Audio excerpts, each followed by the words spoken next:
بسم اللہ الرحمن الرحیم۔ حسنین شریفین علیہ السلام نے یوں آواز دی، ہمارے نانا رسول اللہ اور اماں بطول معظمہ کے ہجر و فراق سے جو حسرت پیدا ہوئی ہے وہ ہمیشہ باقی رہے گی۔ اے حسنین شریفین کی شفیق و مہربان ماں، جب آپ سلام اللہ کی ہمارے نانا سید الانبیاء سے ملاقات ہو تو انہیں ہمارے سلام کہنا اور ان کی خدمت میں ہمارا یہ پیغام دینا، اے نانا جان، آپ کے فرزند اس دار دنیا میں یتیم ہو گئے ہیں۔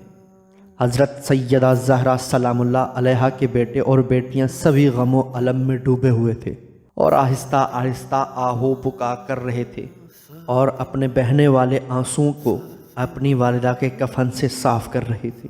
یہ منظر بہت زیادہ حزن و انگیز، درد و آلود اور رقت بار تھا، کیونکہ قلوب شعلہ ور تھے اور احساسات و جذبات کی آتش بھڑک رہی تھی۔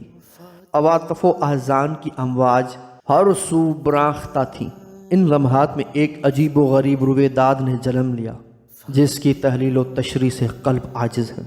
جی ہاں، یہ وہ داستان ہے جو قانون طبعی سے فروتر و بالا تر ہے، کہ جس کا تعلق و علاقہ ماورائے فطرت سے ہے، جو اپنی ذات میں عجیب سے عجیب تر ہے۔ حضرت امیر علیہ السلام جو ان جان فرسا لمحات میں سیدہ عالم کے محزون بچوں کے گریوں بکا میں شریک تھے، فرماتے ہیں، میں اپنے خدا کو گواہ بنا کر کہتا ہوں کہ اس حالت میں رسول اللہ کی دختر نے اپنے جامع آخرت میں ایک جاں سوز آہ بھری اور اپنے مبارک ہاتھوں کو کفن سے باہر نکالا اور اپنے بیٹوں حسن و حسین کو اپنے سینے سے لگایا۔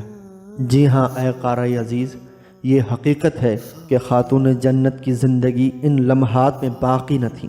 آپ کی تابناک و بے قرار روح آپ کے پاکیزہ پیکر کو ودا کر چکی تھی، لیکن یہ امر ناقابل فراموش ہے کہ آپ کے بدن سے اپنا تعلق و علاقہ برقرار رکھا تھا۔ آپ کی توانا روح ابھی آپ کے جسم کے خاص حصوں میں متصرف تھی۔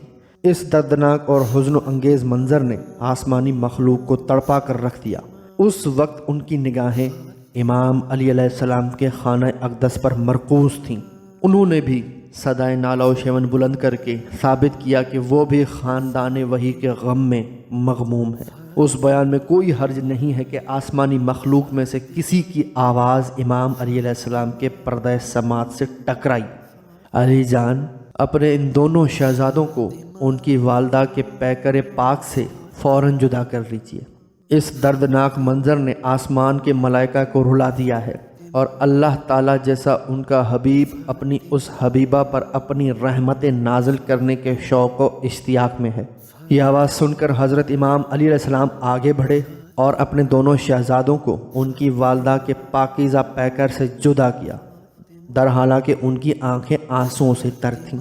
جب تکفین کے مراسم پائے تکمیل تک پہنچ گئے تو پھر نماز اور تدفین کا مرحلہ آیا۔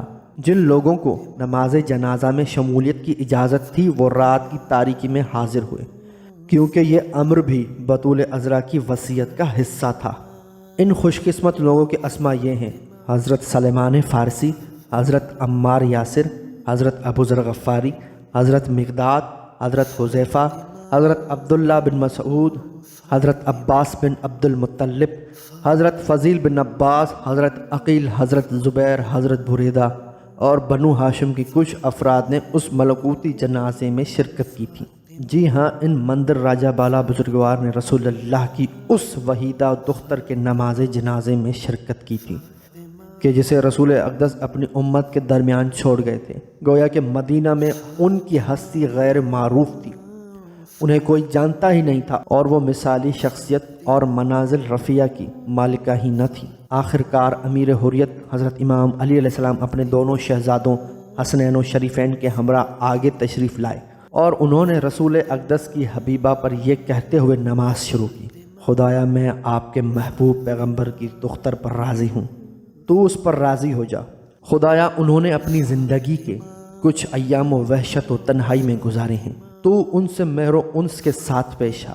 خدایا، تیرے نبی کی بیٹی اس دنیا کو چھوڑ کر تیری بارگاہ میں آ چکی ہیں، انہیں اپنی رحمت سے متصل فرما۔ پروردگار، ان پر مظالم ڈھائے گئے ہیں، بس تو ہی فیصلہ فرما اور تو بہترین فیصلہ کرنے والا ہے۔ بعد ازیں امیر المؤمنین علیہ السلام نے 2 رکعت نماز ادا کی اور دعا کے لیے اپنے ہاتھ آسمان کی طرف بلند کیے اور آواز بلند کی، خدایا یہ تیرے پیغمبر کی دختر فاطمہ ہے، تو نے خود انہیں نور کی ہدایت کی ہے۔ اس لمحے زمین کئی میلوں تک بقع و نور بن گئی۔ حضرت امیر علیہ السلام نے بطول معظمہ پر نماز پڑھی تھی کیونکہ وہ صدیقہ اور معصومہ تھیں، اس لیے ضروری تھا کہ آپ کی نماز جنازہ وہ پڑھے جو معصوم ہو۔ یہ تمام مراحل معصوم کے واجبات میں سے ہیں۔ حضرت امیر علیہ السلام نے حضرت فاطمہ الزہرا سلام اللہ علیہا کے ان تمام مراحل کو مخفی رکھا تھا کیونکہ ان کی وصیت تھی از راہ شریعت و عقل اور حکمت ضروری تھا کہ وصیت کے مطابق عمل کیا جائے۔ حضرت فاطمہ الزہرا سلام اللہ علیہا غیر معمولی شخصیت کی مالکہ تھی۔ وہ صاحب مقام و منزلت تھیں، وہ رسول اعظم کی دختر وحیدہ تھیں۔ قارئین عزیز، آپ اس سے قبل میری ویڈیو میں سن چکے ہیں کہ بطول عذرا نے امیر المؤمنین علیہ السلام کو وصیت کی تھی کہ انہیں رات کی تاریکی میں دفن کرنا تاکہ ان کی قبر کا نشان تا ابد کسی کو معلوم نہ ہو سکے، تاکہ یہ عمل مسلمانوں کے انتباہ کا باعث بنے، بالخصوص جب حجاج اور عمرہ ادا کرنے والے روضہ رسول پر ان کی زیارت کے لیے آئیں۔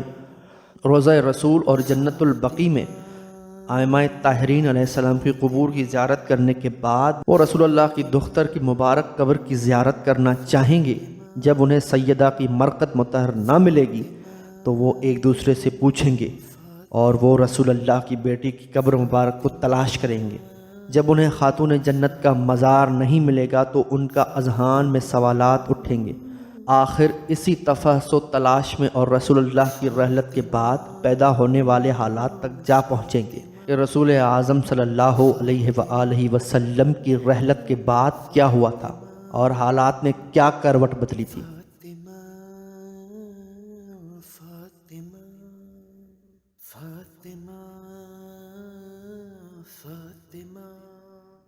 فاطمہ